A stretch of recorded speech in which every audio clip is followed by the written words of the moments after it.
share in that area.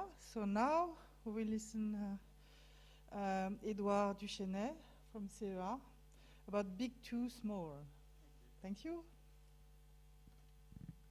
You have 15 minutes for presentation, then we have 5 minutes for question after. So, hello everybody.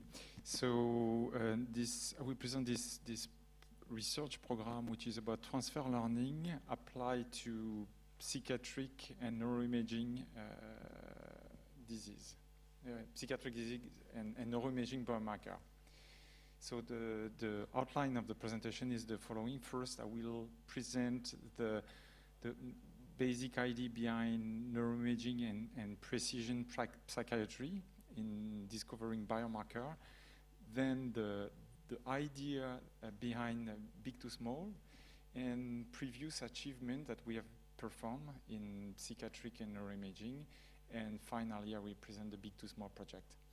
So the basic idea in psychiatry is that actually the most of the information is obtained through an interview by the clinician. So the idea is to be able to have a quantitative objective biomarker that that will measure something which is objective and quantitative, have a thermometer that tells us something about the brain. So if you can develop such a biomarker, it will provide you a prognostic brain signature of the clinical course of the clinical evolution. And the goal is to go toward personalized medicine in psychiatry. So the rationale behind using neuroimaging in psychiatry is that during the neurodevelopmental process of the brain, it is affected by a genetic factor, and we will move toward a healthy control trajectory, or we can move toward the disease trajectory. And so during the development of during the childhood, the brain will capture both the genetic factor and the environment factor. Just to make things clear, if you are suffering from bad treatment or stress during your adolescence, you will create cortisol in your brain, and it will induce atrophy in some specific region of the brain. So it will create some kind of brain pattern that is a signature of the risk to move toward the disorder. So the goal, for example, here I illustrate the goal for schizophrenia, the path towards schizophrenia. You have several stages of the disorder. You have an at-risk stage when during the childhood, when the kids are something like 14 years old. And there is a small difference that we hope that could be detected between the control and the at-risk that will convert to the disorder later on. And you have another stage, which is the first episode of psychosis. So basically here the patient had some hallucination. He is not in the chronic stage yet. And at the end, some people will evolve toward chronic schizophrenia and some not. So the goal is to detect as earlier as it is possible who is going to evolve toward the chronic state in order to put some personalized therapeutic strategy in front of that. So this is why, and this is where we use machine learning algorithm, taking in account brain imaging and being able to predict the next step. So at the risk stage, being able to predict whether this person will have a first episode of psychosis, and at the first episode step, being able to predict whether the person will become a chronic patient with schizophrenia. And so this is the goal of big to small, because we are talking about artificial intelligence here, and we know that the most important thing is the availability of data. So do we have a lot of data to achieve the goal I presented earlier? So If you look at the international data availability, you can find many large cohorts of the general population. So this is cohorts that are bigger than 10,000 samples with 10,000 brain imaging. And you can find smaller cohorts that can be focused on a specific disorder. For example, schizophrenia versus non-schizophrenia, bipolar disorder, or autisms. Those cohorts are smaller, and usually they are made of case versus control. So if you talk to clinician, they say, okay, this is completely useless because I already know whether my patient is with schizophrenia or not.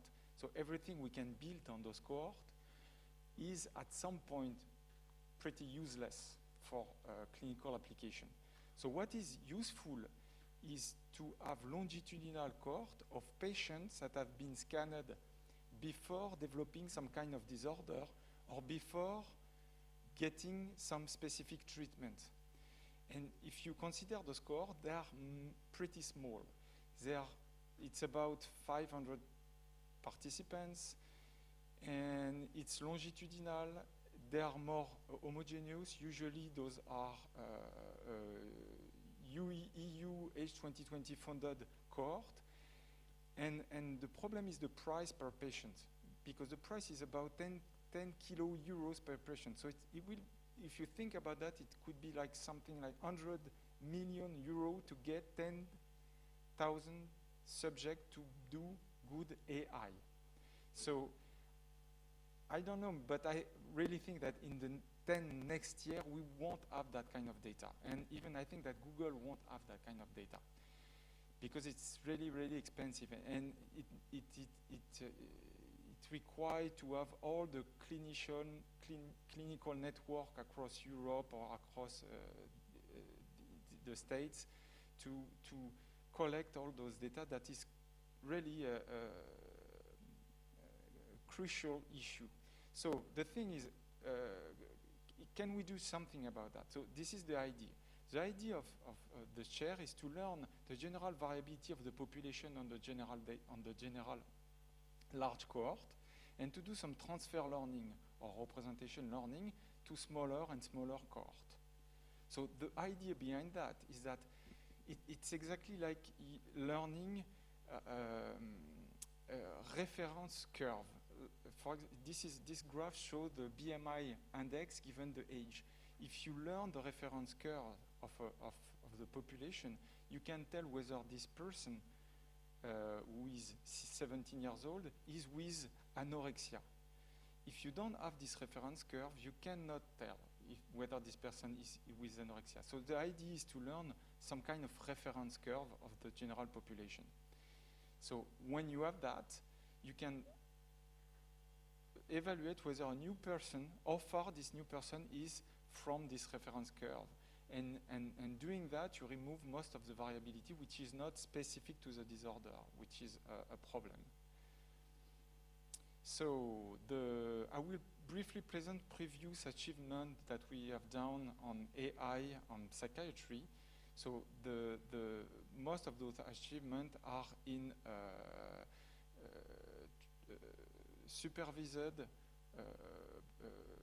design.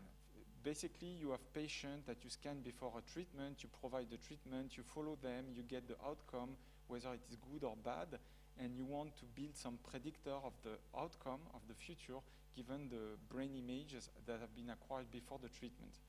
And once you have this predictor, it's kind of a signature, a brain signature, you can apply to a new patient, and if you get a prediction that tells you, okay, this brain tells me that the patient should be a responder to the treatment, you give the person the treatment. If not, you don't give the treatment. This is how you end up with personalized medicine. So this is the general design, and this is what we have done, for example, in schizophrenia.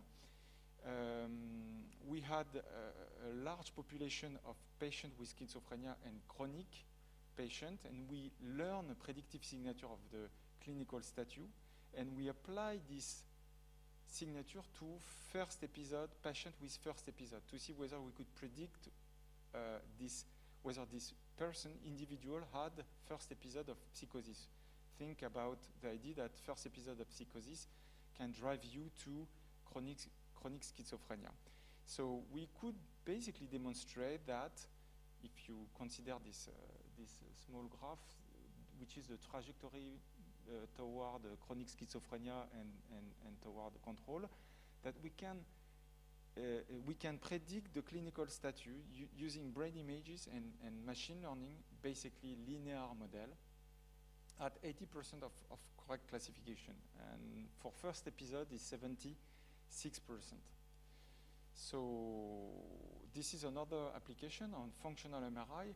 The idea was to predict whether we could detect if the hallucination of a patient. So patients were in the MRI scanner with a fMRI exam, and they had hallucination, basically auditory hallucination, and we try to consider the functional activity to predict whether the person will have hallucination 5 seconds later.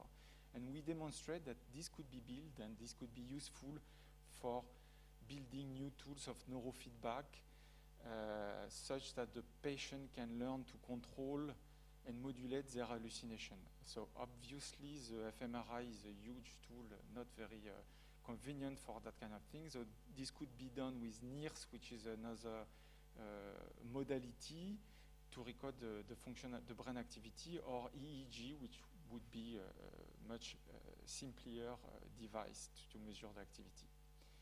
So, to make it brief,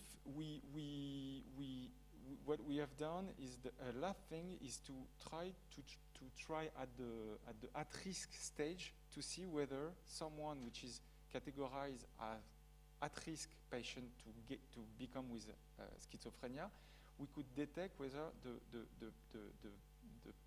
subject will have an hallucination episode.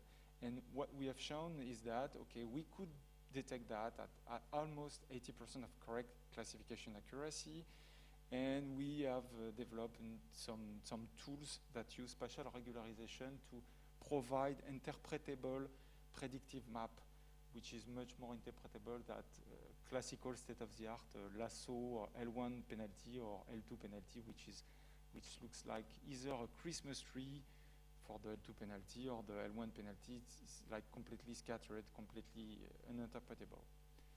So the big to small project, the idea is, as I told you, to learn the general variabilities. Looks like a problem of manifold learning or representation learning. Once you've learned this general variability, you can project this manifold learning or through encoder learning to a specific population to be able to much better discriminate a patient that will get the disease versus patient that will not get the disease. So one of the first things to do to start with is to see whether those convolutional encoder can be useful for the problem of neuroimaging, which is not completely obvious. That can be useful for other problem of computer vision, but for neuroimaging, we are in the context of small n, large p, where the number of points is about 100, can be more, but most of the time is about 100. And large p, we have like many hundreds of thousands of measurements. So what we can find in the literature is that people are using very ad hoc architecture that look like tiny VGG architecture. So the first thing is to do some benchmark to decide what are the best architecture, convolutional encoder that could be used for that kind of problem, for that kind of situation. And here I won't go into the detail that are I'm presenting the strategy to do some transfer learning. So basically learning an encoder on the general population, transferring this encoder to a specific problem, a specific data set, using fine-tuning or using different encoder where the first encoder will put some constraint on the second encoder in order to force the second encoder to focus toward a specific variability that is specific to the disorder that we are considering. So another project would be to do some supervised prediction with embedded stratification. Basically, there are many pathways to go through the pathology. So there are many subtypes of people with the pathology. So what we want to do is to predict whether the people is with the pathology and predict at the same time discover subtype of the pathology. So it's combining supervised loss with some kind of clustering loss. And finally, just to show the context of this project, it is built on a large network of clinicians from France and even Europe, some grants where we have access to unique data on bipolar disorder and schizophrenia, and it is built upon an infrastructure which is a CATI platform which is a large data collector of neuroimaging data all around Europe and France. Thank you for your attention. Presentation. We have just time for one question, then we will have more time during the coffee break after. So, do you have a question?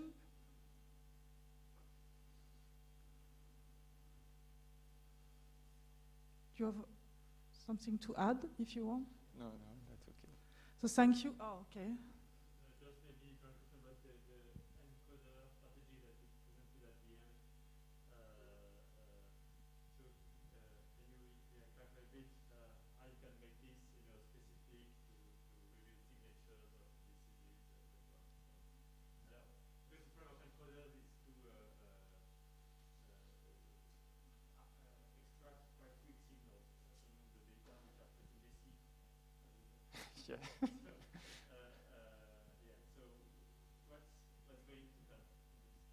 So the basic strategy is to use the ImageNet-like strategy where you apply your encoder on a large population, predicting, for example, sex and age. And predicting age is useful because most of time having a disorder, it's a kind of modulation of aging. So if you learn to predict the age, at some point you've done some of the work. And once you have this encoder, you transfer just by fine-tuning on your specific population. So here we hope that what has been learned on age prediction will be useful to predict the clinical information of interest. Another strategy, indeed, is to use this encoder to force another encoder to dig toward, not digging toward the general population variability by forcing some orthogonality. There are many ways. I have no idea of what will be the efficient way, and I have no idea whether this will be more efficient than classical linear method or the classical statistical learning based method. Thank you again. And then we'll pass to the next talk.